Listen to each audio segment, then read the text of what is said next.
So since the Adidas era is coming to an end, I've been working on a video where I rank all the sweaters the Hurricanes have had. While I was at it, I wanted to mention the difference between the made in Canada Pro Stock ones that the players actually wear and one that you might buy from Carolina Pro Shop or the Eye or something like that. Most definitive difference between these two types of sweaters, if you look at the inside of the back of the collar, you'll see where it says either made in Indonesia or made in Canada. That's going to be the first thing you want to look for if you're actually looking for one of these. So that's what we're going to talk about in this video.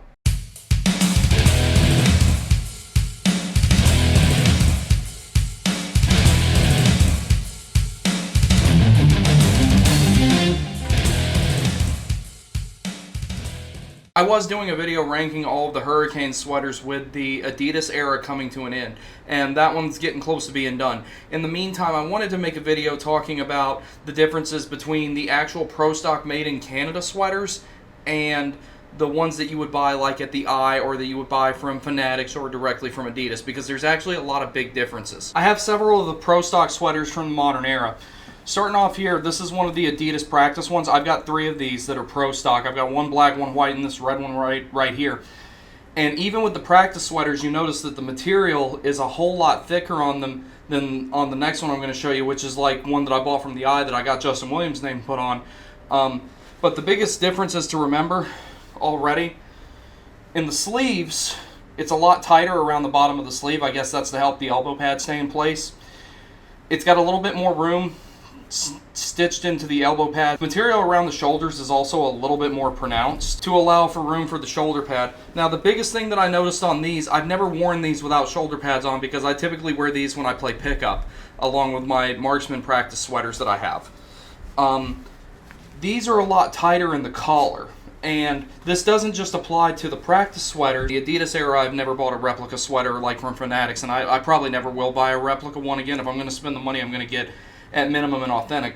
So this right here was an authentic, and I say that with air quotes for a reason. This was an authentic that I bought from the Eye. Now, the thing about it is, this sweater and the Pro Stock one that I just showed, and then the one that I'm going to show last, which is a Pro Stock away sweater right here, are actually very vastly different, and it's easier to draw the comparison about which ones are different and everything like that. The first thing that I noticed as far as a difference between this one and this one, the reason I'm drawing a primary comparison between these two is because they're both the Atta Zero kinds, not the Prime Green kinds. So the original variant that Adidas made for the sweaters. So since they're both Atta Zeros, it's a little bit better of a comparison to make. So first off, this is significantly lighter. And when you're a fan in a warmer climate, like I am, that's a nice thing. So like when I go to games in Nashville, when I go to games in Washington, when I go to games in Raleigh, this is going to be typically better to wear. It's not nearly as tight around the collar. It's actually kind of loose around the collar. It almost feels like wearing a V-neck shirt in that regard. It still has a lot of the same staples. So the first thing you'll notice, the sleeves on these are a lot looser when you actually wear them. Because, like I said, the sleeves on the Pro Stock ones, I believe, are a little bit tighter at the end of the sleeve to help keep the elbow pads in place. So that's the first thing to remember. Now, they both have what appears to be extra room sewn into the elbows, whereas this one you don't see the stitching on it though, like you will on the white one that I'm about to show you. Both contain fight straps, but overall the biggest difference is the material on this is not nearly as thick.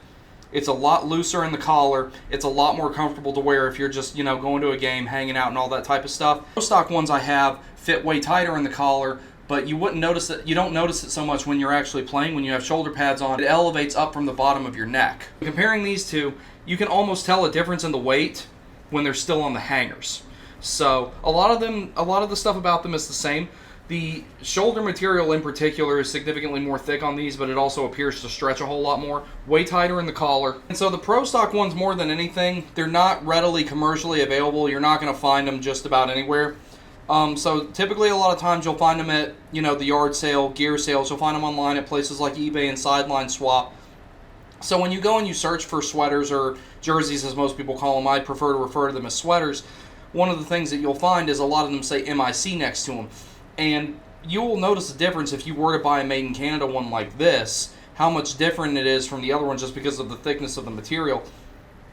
And one of the ways that I can tell that this is a higher quality material, I have a dog over here. Say hi, Frank. He's not in frame.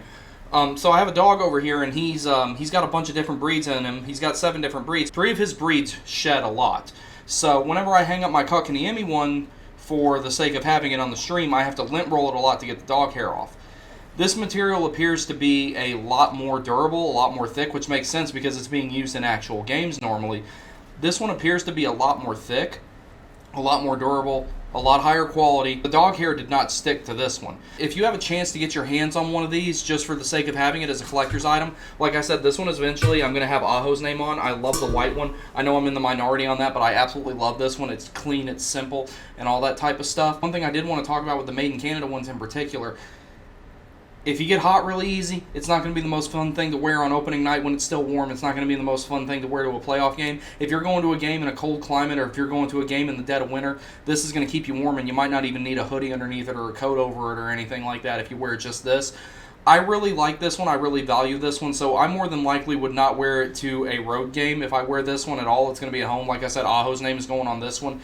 This one might never get worn. This might end up being just strictly this one might go in a case and be on display. Here, legitimate, pro stock, what they wear on the ice when they were still using the Adizero ones. So I just thought that that would be a cool thing to share with you guys while I'm going through ranking the sweaters and everything like that. So I just wanted to show this one off while I had the camera set up while I was talking about some of them, and just put that information out there. It's a big difference with what you buy from the eye and what you buy at actual team sales and what you get off of pro stock. I've got for this video regarding these, but I just wanted to make a quick one just to annotate the fact that the ones that you buy retail that are labeled as authentic that are very different from the ones that the players actually wear on the ice. And I think that these right here, even if you never wear them, if you just want them for a collector's item, if you want to get your absolute favorite players put on them, ones, especially ones that just signed an 8-year, $78 million deal, it's the way to go. So, hope you guys enjoyed that. Please like, comment, subscribe, all that other type of stuff. Y'all take care, and I'll see you next time.